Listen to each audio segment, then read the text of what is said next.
You all, we are not licensed professionals. We are just here on this roller coaster called life, trying to be better friends to one another, trying to be better human beings on this planet.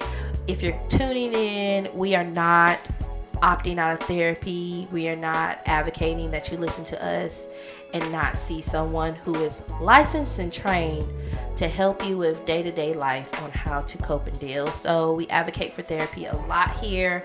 We believe that everyone has something to talk to somebody about. So, just like to make that disclaimer that we're just here giving our opinions and having discussions week by week.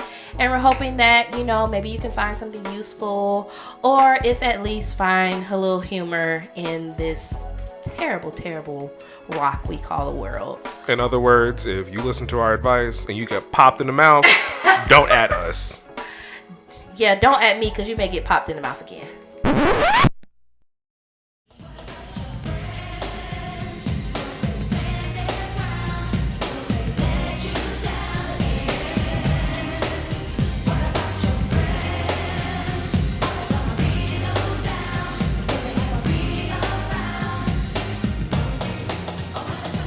Welcome back to the Friendship University podcast. This is Miki, and I'm joined by let me look at my Hotep definitions. Melanated, salacious, well-seasoned woman, Kristen. Mm-hmm. How you doing, sweetie? I've been better since before you found out what a Hotep was, because every day it's something new. Every day I gotta make sure that I don't respond to you the way that I do when I'm in underground and I see them selling their beads and their essential oils. 1 grand rising a day keeps the doctor away. It does? Yeah, it do. It does keep the doctor away. You know what happens when you keep the doctor away? You die. Fun fact, I think I went like 5 years without getting a physical at one point in my young adulthood. To be fair, you are the quintessential example of why black people don't go to the doctor. Because every time you go to the doctor, you get screwed up. Like, every single time. We talked about this at your birthday celebration. Side note, Kristen's birthday just passed. The big... Yikes. They don't need to know my age. Take that out. 22. The big blue. Perfect. I'm in my 30s. Know that much. But we had a great time. Love meeting your friends. It was 2 things came out of that night. One, I realized that literally Virgo's groove was made for you and your friends. Because each and every one of your friends is a Virgo. Mm-hmm. I'm like the only non-Virgo in the group. Still in the group that you met last night. I do have some Pisces. I do have some water signs. Kind of like a balance. But there were a lot of Virgos that night. Pretty much, yeah. Anyway, second thing is when you had brought up like how many times I've almost died, trademarked. And it was really shocking when I like put it on my fingers. I was like, the time I got my tonsils taken out and almost died, the Honda Civic, my wisdom teeth.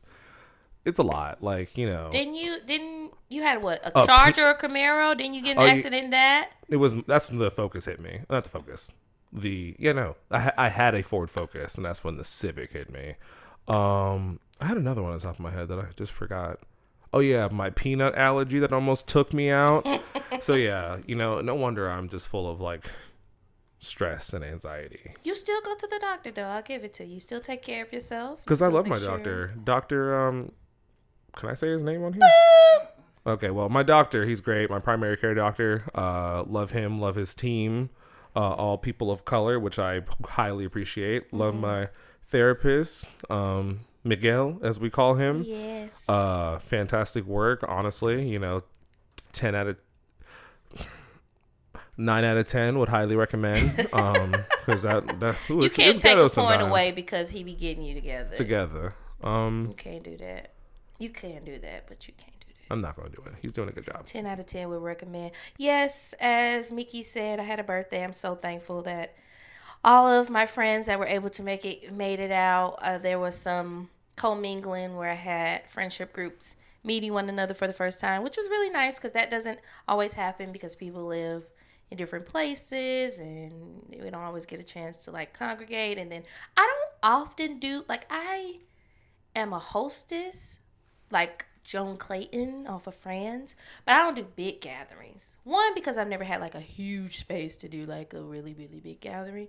I have like a Halloween party or a holiday party or like a dinner night with like 6 or 7 people. But, you know, it's way too many people in my life to invite to that. And then they're not in town. So super thankful everybody came. I'm glad that you were there. I'm glad you're still alive. Hopefully this next doctor's visit you take doesn't turn left. It's only when you get like surgeries and stuff. That's true. Anytime I go under the knife, it's like, all right, good luck. Well, that's actually I did go to the dentist yesterday. Okay. And that was awful. So like I got like so I go in, and I don't like the dentist. As I mentioned a couple seconds ago, I had a wisdom teeth situation when I was younger that put the fear of sharp objects in my mouth. So I went to the dentist yesterday, and she was like, all right, I'm gonna give you some numbing with like this cotton swab. So give me some numbing. Interesting. That they do that now? They don't have to put you have to wait. There's some more to this story. Oh, okay. So she puts some numbing with the cotton swab, and at this point I'm already anxious. I'm like, give me the gas. So she gives me the laughing gas. I couldn't wait. I genuinely was like, I'm gonna die. Because like I already felt my heart like beating. Fair. Like, so then she's like, okay, so we let that numbing sit in. By that time, at that point, I'm on like at least cloud 6. I'm like, okay, cool, sounds good. Like I'm chilling. And so she puts the needle in. I'm like, oh, okay, like that's not bad or whatever. She's like, good. Because that's the second round of numbing. Seeing how you have to get, what was I getting, a root canal, I believe. We have to give you another needle. I was like, okay, I'm sure it won't be that big of a deal. I keep my eyes closed because I don't need to see what sharp tool they're shoving in my mouth. It felt long. I heard it's a long. I've never seen it, but I've heard it's long. I didn't see it either. All I know is that she put the other numbing, and I was like, okay, it won't probably be that bad. I felt that thing in my neck, basically. I was like, what the actual hell is? It was. I was numbed, and I was on laughing gas. Laughing gas. Laughing gas usually does it for you, though. It mind you, it probably would have been worse if I wasn't on it, but it was still pretty awful. I was just like, I'm in hell. This is hell. You're adapting. There is a term for that disorder that I cannot remember, where they put you under anesthesia, but you weren't under anesthesia per se, like maybe local anesthesia, but you were conscious enough that if you maybe needed to talk, you can. But there's a medical term for if you get these intrusive surgeries and they put you under anesthesia, you can feel it in your body, but you can't physically talk. So quick backstory on the wisdom teeth thing. That's kind of what happened when I was younger. They put me under for my wisdom teeth. I woke up, and then I could feel all of it, but that's not why I woke up. I just think they didn't put enough, like whatever drug they used to like numb you or whatever the case may be. So I woke up and it was pretty awful. As far as this yesterday's thing, after that second needle, third needle second needle, because it was the Q-tip and then the 2 needles. I was chilling.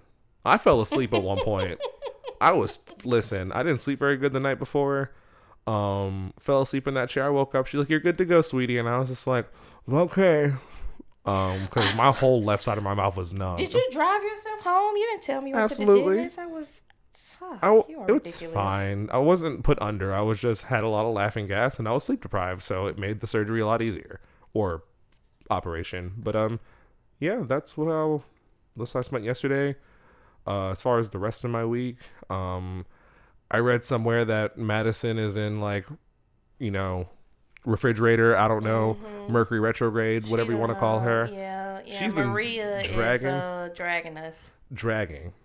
Maria got something like 6 planets returning. Okay. Retroing. Moon sending. Like okay. I don't really know what's going on. I usually like the term retro because I live in nostalgia, but nah, you can keep that. Yeah. Whatever's happening, people returning, all that jazz. Whatever, if you believe in that, hopefully you are keeping yourself balanced and centered, doing whatever you need to do. Maria girl, just stay out of my house. Please. But yeah, Zodiac signs are interesting. We can have a conversation about that later. It's just been a long week. I tried to do some yoga yesterday. How did that go? Awful. It was awful. So I put out my little yoga mat on the floor. I turned the lights down to a nice, relaxing setting. I had my lavender shade candle going. Loki was chilling on the couch, and I was like, this is a good time to meditate. Okay. Pulled up a little meditation video. I think it was like Meditation with Hannah or something, or whatever her name was. I made it all of 1 minute and 22 seconds through the video. Oh, girl. The first thing, she was like, okay, we're going to go ahead and breathe in and lean your head to the left. I went left, and I was like, I'm going to have a heart attack. Nope, my heart's coming out of my chest. I got to go. Oh, my gosh. So, yeah, Mercury retrograde, Madison, and, Ravine, I don't really care. Y'all need to chill out because it's a lot. But I'm still glad you made. There is a woman. She doesn't do yoga, but she does Pilates.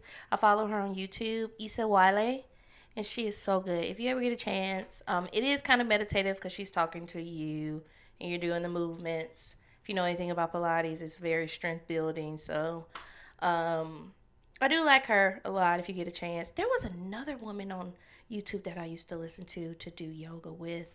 It was called self-healing yoga, so it was like a lot of hugging yourself, a lot of like stuff like that. I do like Bikram yoga, but I can't do that at home because I don't have the temperature little building thing that you need to have to do that. But try it again. Maybe try meditation first.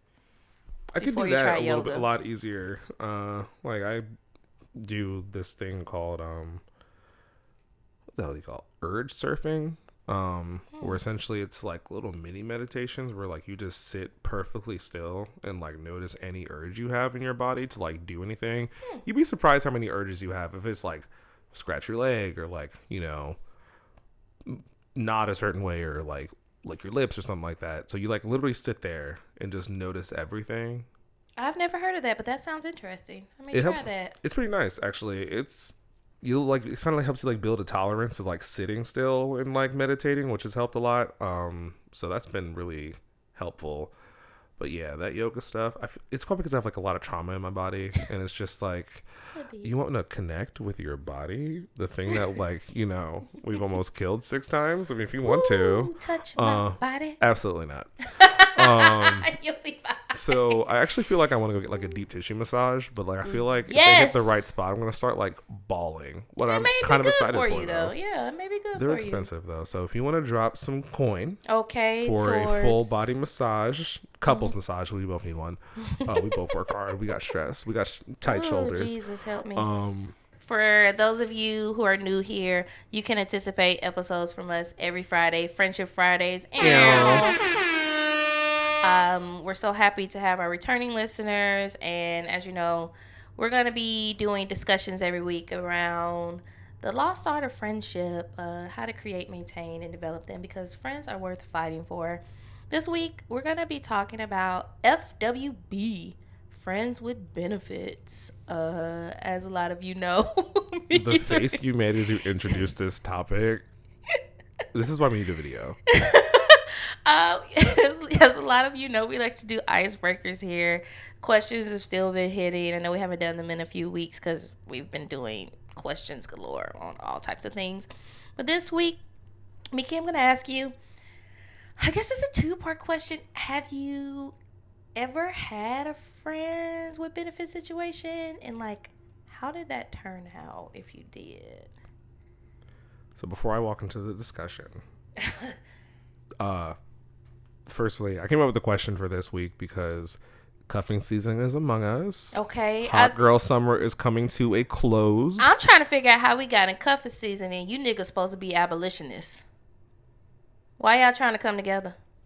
Here we are. Well, here we are. But that's none of my business. So I figured, seeing how the rosters are going to start, falling down final brackets. Top 7. Right. So we're just going to talk about if friends with benefits are possible and what you can do to maintain your friends with benefits or not. It's interesting that you came up with that question, saying as how you're nowhere near a FWB situation. Yeah, right now I'm not. I mean, and that's not to say in the future I will be, but in the past, yeah, I've had friends with benefits before. I'll be honest with that.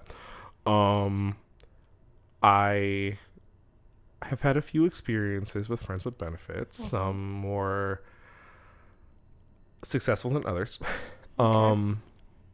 I will say in most situations it ended out pretty fine, honestly. Like it was very much like a, enjoy each other's company in more ways than one. And kind of go about our business. Like sometimes we would hang out and go to do other things, like play video games or go see like a movie. And as far as how it ended, like I said, it ended pretty easily. It's usually like one of those like slow fades where it's like, all right, like I'm not really feeling this anymore, or like in other situations where one of us did catch feelings, like neither of us were like a big like asshole about it or anything like that. So I guess I was pretty lucky as far as my experiences go. But most of them were just like slow fizzle outs. Just stop texting as often, stop hanging out as often, and then next thing you know, they're engaged to their partner, and you're like, oh, okay, well, congratulations. Meanwhile, still single. I love that Ready for to me. mingle. I'm not single now though, but like, that's usually how that ended up. But how about you? Have you had a friends with benefits? So it's interesting that you said like they fizzled out and stuff. When I hear about those types of situations, because okay, so I'm gonna say this, and we're gonna get a little bit more into, because y'all know I like the research and the scientific studies and stuff like that. So the psychology todays and different things like that. And firstly, I realized we didn't really explain what a friends with benefits situation may be. Some people may not know. So I guess you could say friends with benefits is a situation where you have someone who you may be sexually or romantically attracted to, but you're not in a relationship. It's not a situationship. You say you're a friend because maybe you all will still do things like play video games or hang out from time to time. But it typically does involve like some type of sexual connotation or like some type of satisfactory factor that's happening with you and this individual, kind of in the intermedium of you in a relationship with someone else. Well, it should be, because you niggas should not be out here cheating on people. But yeah, so that's a kind of a friends with benefits situation. And I say that to say, yes, I've had one in the sense that I had a friend who was a friend, like we were friends, no kind of like romantic situation happening, no nothing. And then there were some things that happened and we kind of was like, okay, this is cool. Like, we like each other on a regular level. Like, and I don't necessarily want to be with you in a monogamous situation, but we can do some things, some satisfactory things or whatever. I will say, like, in order for me to continue to be that person's friend, we had to cut out any type of romantic endeavors at all. Because at the end of the day, for me and the other individual, because it's been situations where people have caught feelings and you're like, oh, that's not really where I was going with this. But, what is that? The ice maker. Okay, yeah, in certain types of situations or whatever, I've noticed that like eventually those relationships, whatever they may have been, friends with benefits or situationships, whatever you want to call them, they eventually come to an end because somebody may catch feelings or want more or don't want to do anything sexually anymore. This week we're going to be talking about whether we honestly feel like friends with benefits is something that can last or something that can be. Like when you think about the term friend and you add in those extra kind of like romantic endeavors that take relationships to another level, and whether those can really maintain themselves. So, like I said earlier, you all know I love to divulge into the psyche and research. So I've got like a couple of things that I looked up. Okay. From Psychology Today and some other resources, and we'll link those in the description box below so you all can check those articles, the full articles out or whatever. So I took a couple of snippets from those articles. There was actually a study done in December of 2020 with 147 individuals who, said that they were in a friends with benefits situation. And it suggested that a friends with benefits relationship only plays out how people wanted to 17% of the time. And so They took these individuals, they asked them a series of questions. There was also some information in that article about how the friends with benefits saga, whatever, rose in 2020, which is very interesting because, you know, we were in a pandemic. Right. So Yeah, people were probably like, I can't be outside, or like Beyonce said, you outside, but you ain't that outside. So you was probably, you know, hitting your mains up, you know, your day ones, trying to like, throwing COVID around. I can't believe this.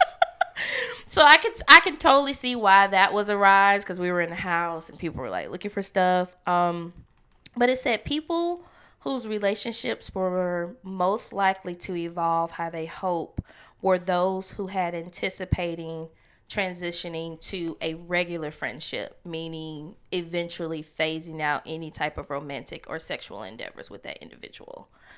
And the reason they said that only 17% of that was successful is because the other individual did not want to end those kind of like sexual romantic endeavors, because they felt like it was a benefit, operative word, of the relationship that they were in. So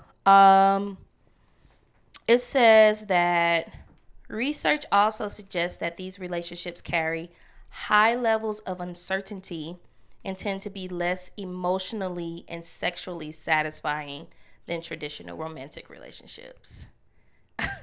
So I don't know if that was true for you. I have known some people who have said like the thrill of it, like, because it was, for a lot of people, it may be like secrecy, right? You're not really like talking to anybody about it. You're kind of keeping it on the low. And I have had some people who were like, yeah, at the beginning, that was like a thrill, but eventually that, like, you know, subsided, because at the end of the day, like, if you don't have anyone to talk to, or like your support system to talk to or think about situations, whether it be good or bad, because like even if you're having a good time, you want to tell people sometimes. You want to be like, yeah, you know, this is working out for me. But if you're like in a situation where someone wants secrecy with it, because, you know, friends with benefits, you're not in a relationship, so you're not on social media or anything like that with this individual, it starts to weigh on that person. I feel like this is one of those situations where you gotta have to know what you want and not settle for less, because you know, you could say you want a friends with benefits, but you might really want a relationship, so it probably would be unsatisfying for you just to settle for a friends with benefits situation. Been there, done it, you know. That's on me. Whoops. But as far as my personal experiences with it, and this might be like super toxic of me, probably is. Do apologize for anybody who hears this. I have grown the ability to separate like emotions from sex. I still think sex can have a lot of emotional connection in it, like especially in a relationship. But if it's just we just chilling and, you know, we just doing our thing, we can have a great time. I mean, it may be even toxic of me to say that. I feel like that also may be because you're a man. Maybe. Probably. Yeah, I mean, I'm not to say women can't do it. I just have seen it very much so successful in men being able to separate emotional ties sexually versus a woman. I feel like anyone's capable of doing it. I wasn't always that way, you know. The trauma changes a person. You're just like, emotions? Don't want any of those anymore. As far as like, again, my own experiences with it, like, you just kind of have to be honest with what you want. Especially be honest with yourself. If anything, be honest with yourself. Like, how often are people honest though? Even when they're trying to like court someone, you niggas be sending your best representative. They really do be sending. Meanwhile, you're crazy and you're going to jail.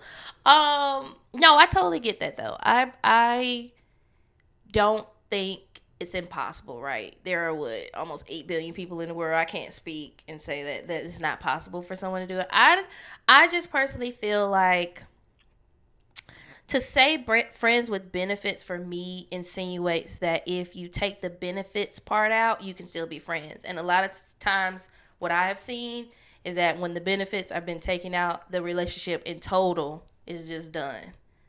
So that to me is like, were you really friends to begin with? Did you even want to be their friend? Are you just saying like this is a better sounding term for a situationship? I wonder if there's like a difference between like heterosexual friends with benefits and like the ligga bigga tigga. Because in my friends with benefit situations, the ones that I have had, even after it fizzles and, you know, we move on to whatever we're moving on to next, maybe a partner or being single or whatever the case may be, like, I've still been able to maintain, like, we're not, like, close friends. Like, we don't hang out as often, but it might be, like, the occasional, like, texting, like, hey, hope you're doing good or whatever. That being said, there is a potential that is like trying to throw out a fishnet to see who's still interested. You got to take inventory to see, like, you know, who's still available. Like, you know, peeking into the see door. Right, say, hey, what's going on? And it's like, okay, they're Merry being Christmas. conversational. Next thing you know, you're hanging out watching scary movie, and boom, your friend's benefits again. Fair. But yeah, like I said, I don't know if that's the difference between, like, you know, being like gay versus like being straight. I would say not, because the same thing happens in any type of relationship. There will always be someone that will try to re-enter the door.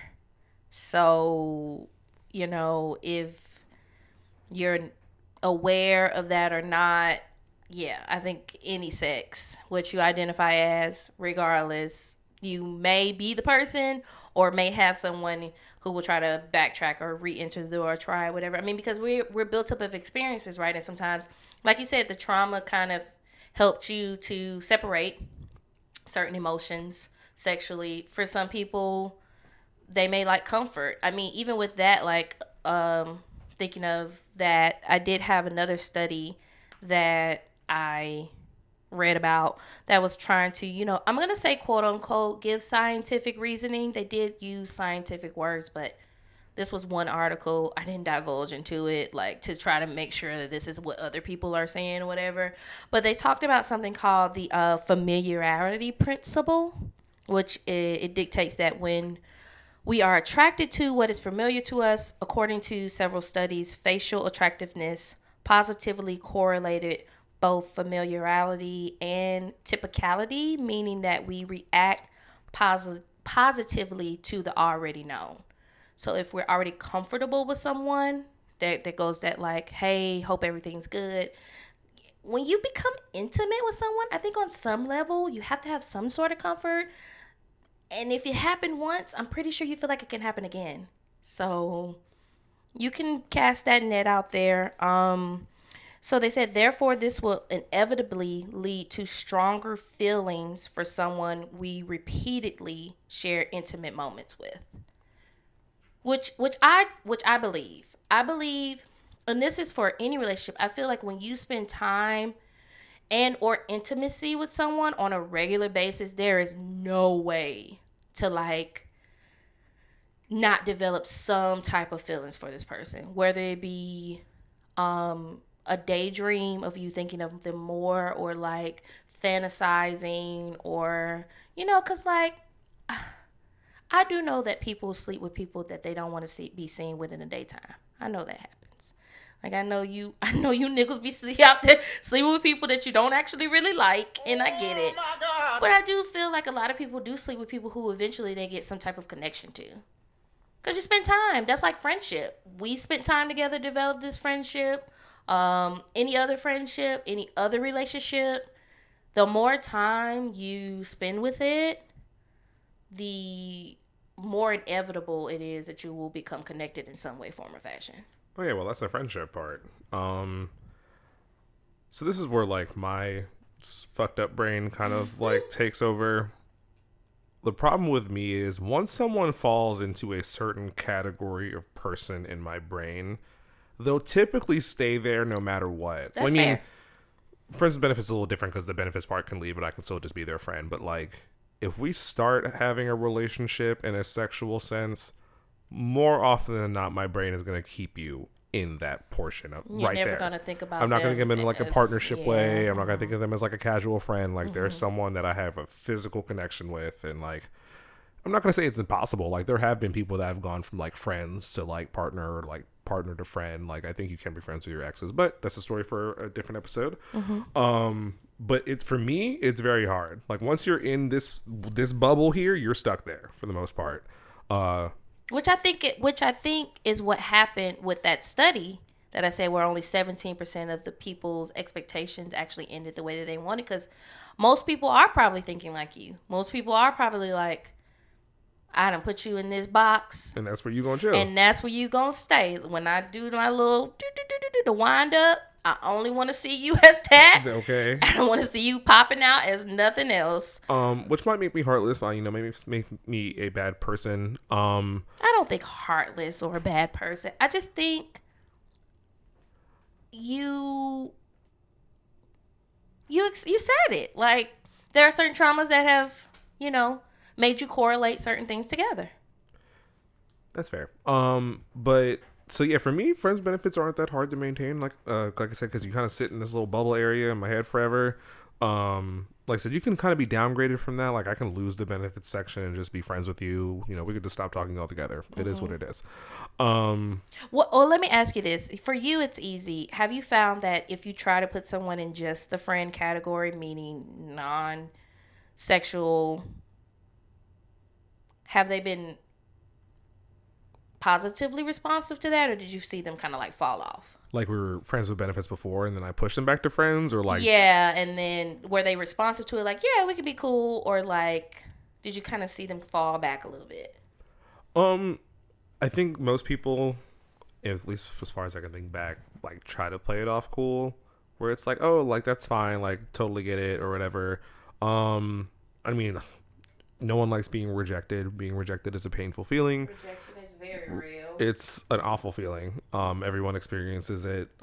So I think to an extent, like they might try to like on the outside be like, yeah, it is what it is, but like on the inside, who's to say how they're feeling? Like I've been rejected before, and I've played like the I'm too cool for school card. And meanwhile, I'm like, I'm an ugly duckling. So I will say it depends, really. I mean, some people really were just like also in the same boat as like me when they're like, oh, cool. Like all I thought of you was a friends with benefits, so it is what it is. I'll see you when I see you. No big deal. Chuck the deuces. Peace. As far as friends with benefits that have turned to like legitimate friendships, there've been a few. I mean, we're not like super close friends, but like we would like still hang out and like nothing. There would be like no tension or anything like that. It would just be like us chilling, we like meet each other's friends, hang out, like and just you were able to like friends. platonically hang out. Yeah, without any kind of pressure and stuff like that. I am, that being said, because of the history behind those relationships, whenever I do enter a monogamous relationship, because I am a monogamous man, I do tend to set really clear boundaries, if not just like, distance from those relationships to an extent. And that's out of respect for my partner, because like I would feel weird if it was like, oh yeah, this is so-and-so, we used to really get it on. We're just friends though. Like that would be weird for me to hear from my partner. Fair. So like, whenever it does happen, if they do reach out, I'm like, hey, happy to hear from you. Just letting you know, like, I'm in a relationship. Just want to set, a clear boundary of what we can talk about and cannot talk about. Because, not putting yourself in situations. I get that. Were any of your situations where you were friends first? Like, legitimately platonic, we just hung out, and then all of a sudden, it was just kind of like, let's take it to the next level. Eat it. So because I'm kind of dumb, and oblivious to people. I wouldn't say that. And also the box thing. When I have someone in the friendship box, it's hard for me to see them in like a sexual or whatever kind of way. That's it's fair. like I don't want to see you naked. It's not something that interests me because we're just friends. And that applies to, literally everybody, my friend. Like, I'm just like, okay, cool. Yeah. As far as I'm concerned, you just like bud whenever you make offspring. Like you just make like a little copy of yourself and like pull it off your leg and it becomes a little version of you.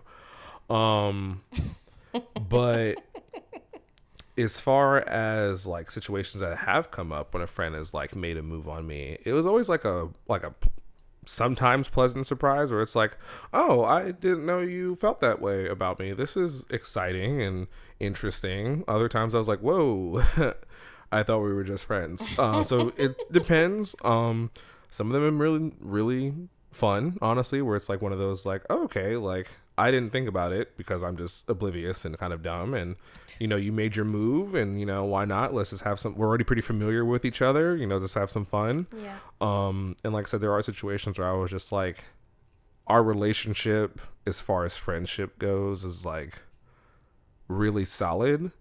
And I'm really content with where it is. So like, I don't think that's a good idea. Yeah. Maybe not even wanting to jeopardize that. Right. I don't want to jeopardize it. Which most people are pretty understanding of that. Of course, maybe some felt like, rejected or maybe to an extent embarrassed. And that's not me saying that's a bad thing. I felt the same way before. Not that I've ever tried to make a move on one of my friends. Like, I'm way too nervous to ever do something like that. Don't do me like that. I'll never forget. Why? Can I please tell them what happened? If you must. So we were going through this like Festival of Lights drive-through thing for the holidays one year where they had all these decorations of Christmas trees and just this lights. A spoiler alert, the whole drive was like 4 minutes, first of all. Complete ripoff. But that's neither here nor there. So we drive back around and we're like, let's just go through it again. Like maybe we can get some good photos or like slow it down and see something we didn't see. And there was this guy at the front who was like checking tickets or whatever. He was cute. He was very cute. So Mickey's like, oh, okay, we're going back through. I'm going to say something this time because I think he's attractive. And I was like, oh, you better work. Go ahead. Let's do it. I had a fresh haircut. I was looking good for the holidays. You was snatched. We was like, all right, we in here. So we pull up and he's like, yeah, you can just go back through and blah, blah, blah. Actually, that's not even what happened. We pulled up and it was silence at first. And I'm just looking at Mickey like, what, you gonna make your move? And Mickey goes, sup. That's it. Sup, and then sped away. And the man was like, yeah, if you want to go back through again, you're totally fine. And here's some like promo products we have if you like some of these drinks that they gave us to give out to the people. And Mickey's like, cool. And then he like rolls the window up and we leaves. Go. And I was like, very smooth. Very debonair. See, this is why I don't make moves on people. Even if like hypothetically there was a friend, I was like, yeah, I really want to do the thing with you. I'm really bad at flirting. It's not my strong suit. I've never been good at it. Like in no way, shape, or form. Like my flirting is me being myself, which is kind of like a goofball, but also like an anxious goofball. Which some people find, adorable for some reason. Maybe they're like chihuahuas. Who fucking knows? I'm literally a chihuahua on the inside. But you're like Loki. I'm like Loki. I'm actually surprised he's not fucking things up right now. But yeah, flirting's not my thing. I'm not good at it. I remember this one time I was at Michael's buying something. I forgot. I was thinking it was like gonna paint or something. This was during like COVID time and I had nothing to do. There was this gentleman who was picking out some like fabrics, maybe to like, I don't know, sew a sheet or something, a blanket maybe. And I looked at him and I was like, wow, he's really attractive. So what did my brain think about? Did it think about walking up and saying hello? Did it think about starting a conversation about the whatever fabric he was looking at? Even though I knew nothing about fabrics or anything like that. I'm not a fabric person. No, my brain said, you know what you need to do? You need to throw your iPhone 11 Pro at his forehead as hard as you possibly can to get his attention and then be like, you should put your number in that. Wink. I didn't do it. Thank God. Just to clarify, I didn't do it. But that's where that's where my mind goes when it's time to flirt. It either shuts down or thinks of something really outrageous. So like I always told myself I'll probably die alone unless someone hits on me. And they have to make it really obvious. They have to like write a note, be like, hey, I like you. Let's be together. Otherwise, this is not going to work because I just don't know how to talk to people. Well, thank goodness you have someone who was forthcoming enough for you to not have to second guess True. anything, because you're wild. When you told me that you thought about throwing your iPhone at him, I feel like he would have liked it. you know what? We'll never know. I'm happy with that, because he could have liked it 50%, or he could have called the police 50%. Who knows? I'm glad either way that you're here. I think when I hear at your friends with benefits situations, it makes me think about how idealistic they make it in media, right? Like, we've seen the movie Friends with Benefits with Mila Kunis and with Justin Timberlake. A true jam. No Strings Attached with Natalie Portman. A true jam. Ashton Kutcher. Side note, I wonder, do Mila and Ashton ever have the conversation of like, so I did this movie with this premise first, and then you totally turned around and did the same movie again. I mean, the checks cleared in the same household, I think. I think they were married at that time, or maybe together. But I mean, listen, get your money one way or another. Did the exact same movie. We've seen it in like Living Single, Friends, the show, Insecure, freaking. I feel like we've seen it all over. I feel like I've even seen it in anime before, honestly. I mean, it's in media a lot, honestly. It's pretty much any teen rom-com of some kind has, you know, the friends with benefits couple, and then will they, won't they, and then like one of them does something fucked up and they confess their feelings and whatever. Most times it ends in romantic relationships, though. In Friends with Benefits, I think Justin Timberlake admits his feelings, and it's like this rom-com, like you said, where he does this like flash mob in Grand Central Station, and then No Strings Attached. Natalie Portman, who was the one who initially just wanted the No Strings Attached, does this rom-com-esque thing. This has been years since I've seen these movies too, so please forgive me if I get this wrong. But where I think in the beginning of the movie they reference like he wants to have breakfast, and she's like, breakfast means strings attached, so they never do breakfast. But then at the end of the movie they go to breakfast to like insinuate that now strings are attached or whatever. Sure. Totally. I mean, listen, a nice little session and then going to Waffle House, delicious.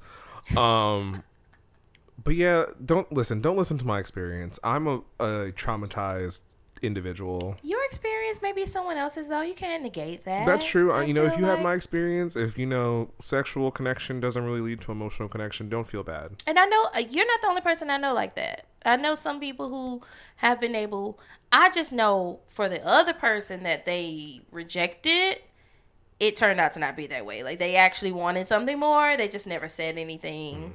And they either eventually said it or, like, felt like they got the opportunity to say it. And then it was like, nah, play it. Like, that's not what okay. I'm looking for. I also feel like when you are in, like, a friends with benefits situation, you just, like, don't have the capacity to fully entertain something else if you are looking for commitment.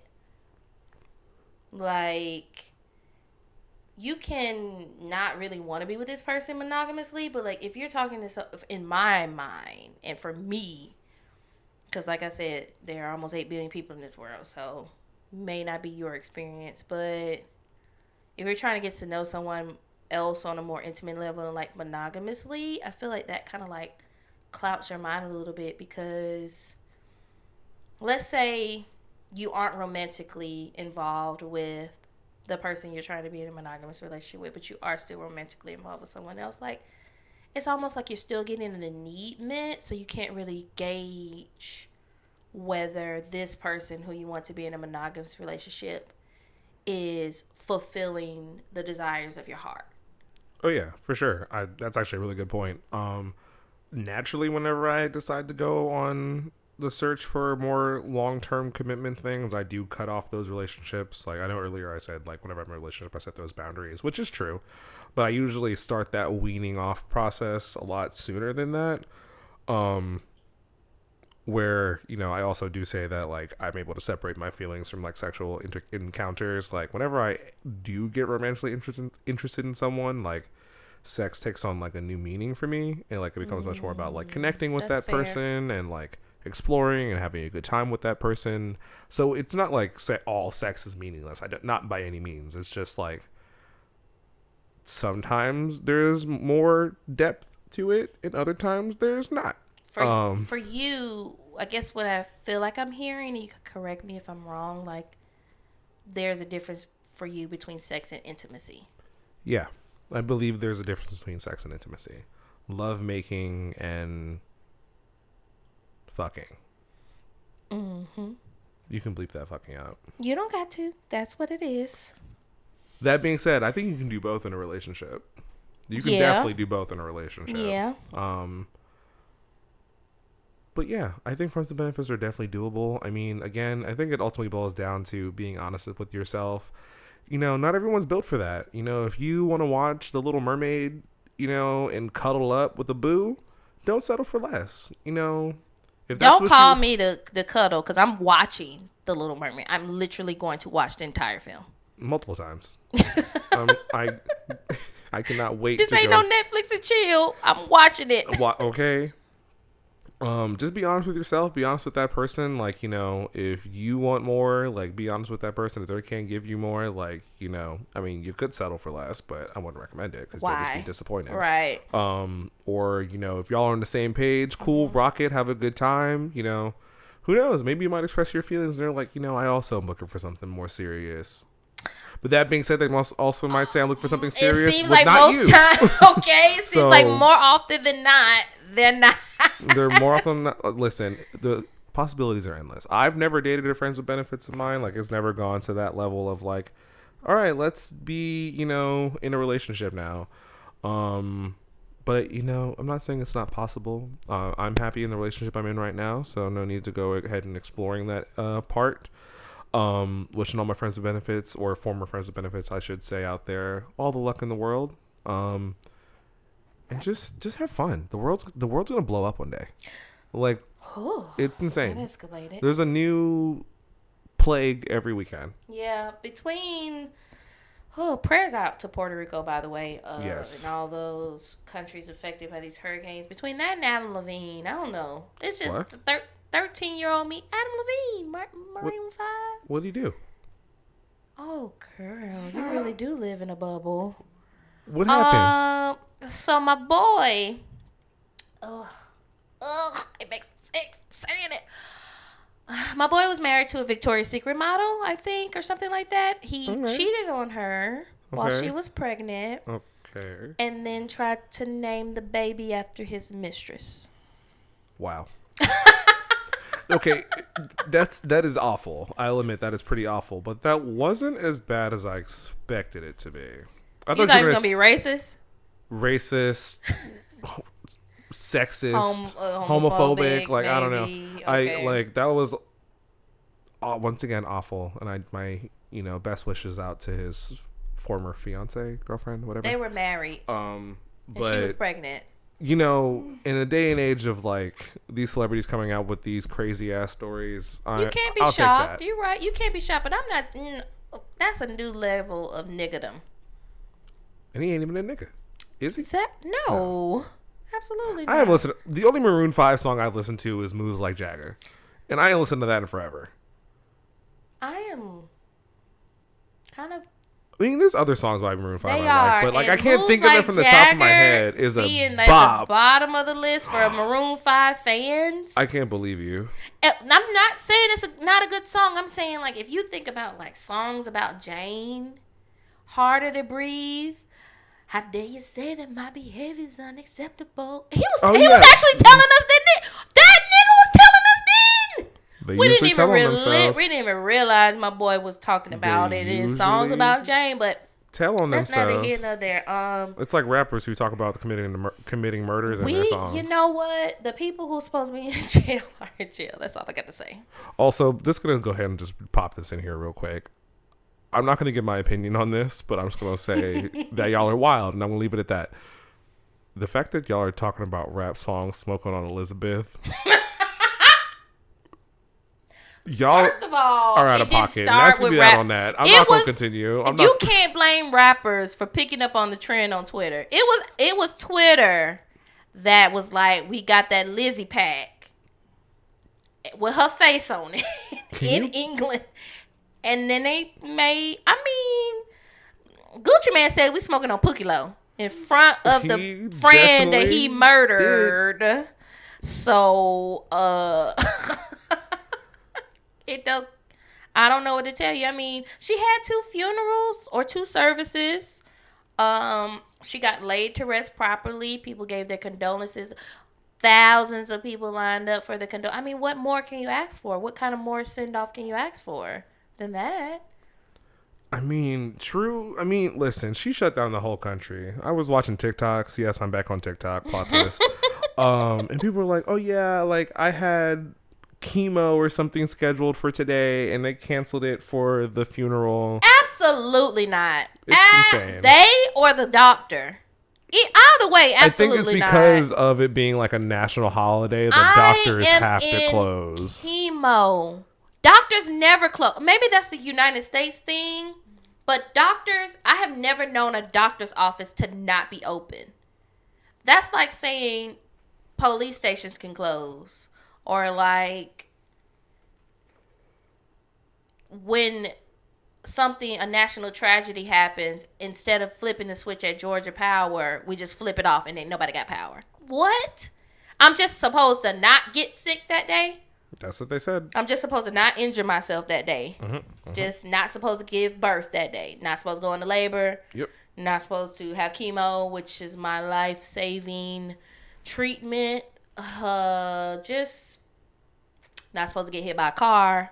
Nothing's supposed to happen in the nation. Just this one service for someone who was 96 years old and was going to eventually pass away. And I expect the same treatment when I pass. This country better be shut down. You hear me? Every road stopped. I need at least a 5-minute moment of silence. I can't condone that. 2 minutes is what I'll give you. Because in 5 minutes is a long time. I'll take what I can get. You were unconscious for what? 7 minutes? Dead? What did the doctor say when you got your tonsils removed? I did not. Did I die? 3 minutes, I think he said. Really? Yes. I need to look at that file. It was like 3 or 4 minutes or something. That was crazy. I can't believe I died for 3 minutes and I came back. This is insane. So, really? I don't remember. I mean, obviously I was tumultuous passed time. out. It was a very, I know what you say you don't believe in, but I'm going to tell you what I believed in. And the prayers of the righteous availeth much that day. So it's your fault that I came back.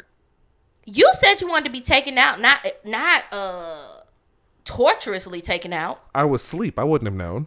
I just wouldn't have woken back up. I don't know about that. Anyway, so back on to Friends with Benefits. What are your final thoughts? I'm gonna say for me, majority of the time, I do not think it's a good idea if you are trying to literally be someone's friend. Because I think when you add in factors of other relationships, right? Like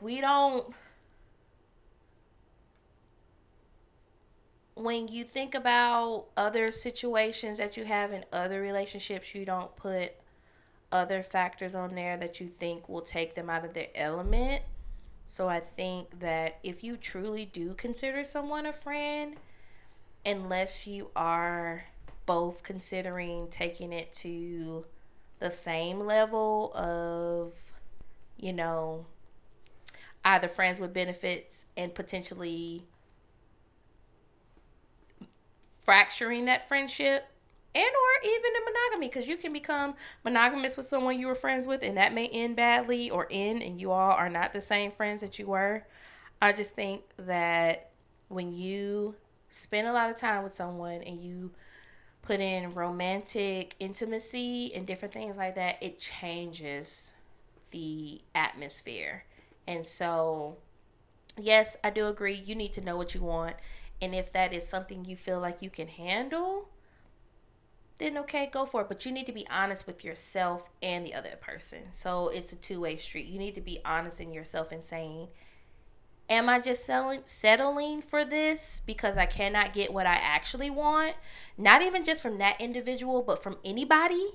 Like if you're looking for something, if you're looking for a level of intimacy and you're feeling like you're not getting it from anybody, I don't feel like you should settle. But that's just my opinion. Like I feel like you should be hopeful and work on yourself enough to wait for whatever you're looking for to come to you. And if you are in a situation where you are in a friends with benefits scenario and you no longer want to be in that, you need to be honest about that as well, regardless of the situation, because the longer you hold out, especially if it's because you're harboring feelings, the stronger those feelings are going to get, and the angrier or the more hurt or the more rejection you're going to feel. I just feel that. I feel like a lot of times people experience rejection from friends with benefits because they're hoping one thing and it doesn't turn out that way. And then when it doesn't happen that way, they feel like it must be them. But a lot of times it's probably the situation where you said you put this person in a box, and that's just what I anticipated. We put everything in boxes in our minds day to day. And when those things come out of that box, we're always taken aback and shocked. And a lot of times we're resistant to that change because we don't like change and we want things to be the way that we knew them to be. So boom, right on the money. Yeah, don't go into it thinking that it's going to be more. That's my advice. It's like, oh, if I just show up more, if I throw it back for a real one, if I show him what the good is like, he gonna change. He gonna want to be with me, and he will make you his safe space while he wreaks havoc on your life. Okay, he'll come to you when he needs you most, as you were just falling apart because you like, I thought we were together, but look at you like, what, girl? We just having fun. Okay, take people at their word. We've talked about this before. I think. Okay, take them as their word, and like. This is one of the situations. I'm a big believer of like if it looks like a goat, it baas like a goat and walks like a goat, it's a goat. But this is not one of those situations like that. You can be in a whole pseudo relationship with someone. Meanwhile, they was a whole other person. They ain't taking you seriously. So be honest with yourself. If you tell him, listen, I'm just trying to get a little freaky and not worry about too much after this.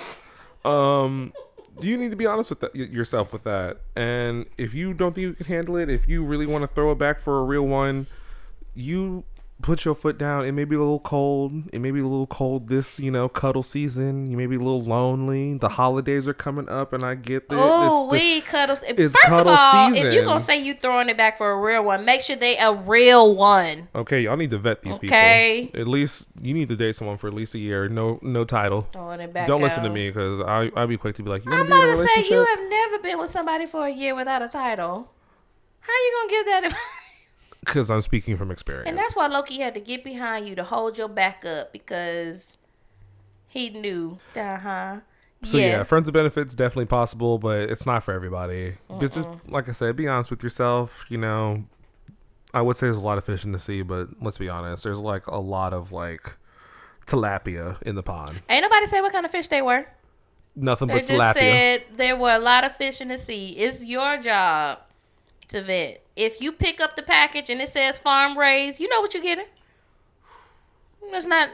You better be honest with yourself. Stop seeing things you want to see and see reality. Okay. Okay. So Loki is wanting to enter the podcast. Okay, go ahead. Just step all over our equipment. We're gonna go ahead and wrap it up before he just destroys everything. You all will meet our mascot soon. Even though he is a murderous vixen who tries to kill me every time I come over here. I know it's not your fault, Loki. You were born this way. I'm so sorry. Actually, you should be sorry. I'm not sorry. Anywho, so, yep. Final thoughts with friends with benefits. You all know Mickey feels like be honest with yourself and it could potentially happen. I'm saying keep it real with yourself and keep it 100 and be vigilant. Don't get yourself into situations that you feel like you cannot handle, or even if you feel like you can, are not in your best interest. Let us know what you think. You can find us on Twitter at Funny Podcast. That's FUNI Podcast. You can email us, thefriendshipuniversity@gmail.com. Let us know if you feel like Friends with Benefits has been beneficial for you or has just imploded your life, whether you think it's possible or not. We're also on Instagram, Friendship University, on Instagram at Friendship University. We'll have all of that in the description box below.